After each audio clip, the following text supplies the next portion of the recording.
যখন আপনার নামে কেউ বদনাম করে আপনার সামনে কিংবা আপনার পেছনে, আপনার প্রথম কাজ হচ্ছে আল্লাহকে ধন্যবাদ দেওয়া। বলেন সবাই সুবহানাল্লাহ।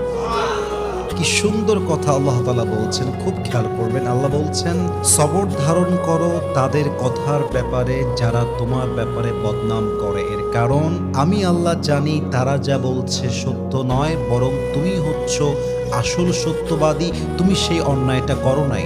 এবং মাথায় রাখবা, যখন তোমার নামে কেউ বদনাম করে তোমার লাভ হচ্ছে দুইটা। এক, তোমার সমস্ত গুনাহ তাদের আমলনামায় চলে যাবে এবং তাদের সমস্ত সওয়াব তোমার আমলনামায় চলে আসবে। সুবহানাল্লাহ। তো যারা বদনাম করবে তাদের জন্য আপনি আফসোস করবেন যে ইস রে, আমার ভাইটা বুঝে না, আল্লাহ আমার ভাইকে তুমি হেদায়াত দান করো। কিন্তু মানুষের বদনামের জন্য, অন্যের চরিত্র নষ্ট হওয়ার জন্য নিজের চরিত্র নষ্ট করা, এটা বোকামি ছাড়া আর